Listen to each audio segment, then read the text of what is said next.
ये chapter number 1 का example number 5 है। इसमें 3 चार्ज है Q1, Q2, Q3 ये इक्विलेटरल ट्रायंगल के कॉर्नर्स पे लगे हुए हैं, जिसकी साइड L है और इक्विलेटरल ट्रायंगल है तो थीटा 60 डिग्री हो जाएगा। यहाँ बीच में सेंट्रॉइड पर एक चार्ज Q रखा हुआ है जिसका साइन इन्हीं के बराबर है और Q1, Q2, Q3 बराबर Q है, ऐसा क्वेश्चन में दे रखा है।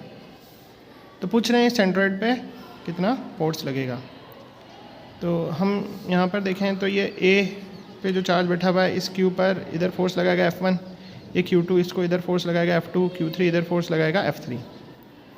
और ये जो लंबाई है साइड है ना, यहाँ से यहाँ तक ये AD है, इसका नाम A रख दिया, इसका B, इसका C, इसका D। तो AD निकालना है, ये थीटा के सामने परपेंडिकुलर होता है। परपेंडिकुलर का फॉर्मूला होता है हाइपोटेनस साइन थीटा।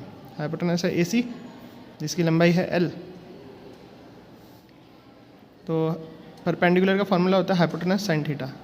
तो हाइपोटेनस में L है, साइन 60 की वैल्यू रख देंगे √3/2। अब ये ध्यान रखना है जो सेंट्रॉइड होता है उसमें ये जो दो साइड होती है ये किस रेशो में डिवाइड रहती है, ये 2/3 होती है ऊपर की और ये 1/3 होती है। तो मतलब ये जो लंबाई है A से लेकर O तक की ये पूरी इस AD की 2/3 होती है। तो ये याद रखना है, सेंट्रॉइड में ये जो बड़ी साइड की लंबाई होती है 2/3 होती है छोटी साइड की। तो AO को लिख सकते हैं 2/3 ऑफ AD। AD की वैल्यू हमारे पास है L √3/2, उसका 2/3, 2 से 2 कट जाएगा।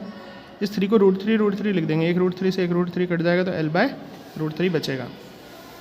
अब हम फोर्स नंबर 1 निकाल रहे हैं। फोर्स का फॉर्मूला होता है K, Q1 Q2 by distance square.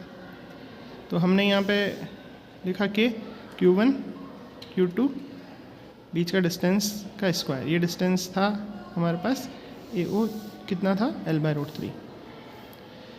तो अगर इसको खोलेंगे तो ये K हो जाएगा, Q हो जाएगा, Q हो जाएगा, L² हो जाएगा, √3 का स्क्वायर 3 हो जाएगा, 3 ऊपर जाके ऐसे हो जाएगा।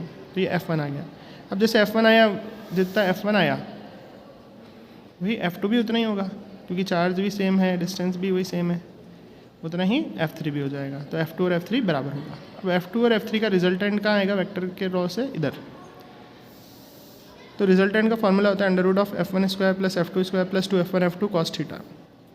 तो F1 ये रहा, इसका स्क्वायर लिख दिया, प्लस F2 वो भी यही है, इसका स्क्वायर लिख दिया, plus 2F1 F2 cos theta.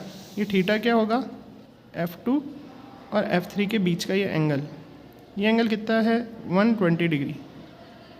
ये 120 डिग्री होता है ना, सेंट्रॉइड का ये जो एंगल बनता है ना 120 डिग्री। cos 120 की वैल्यू -1/2 होती है।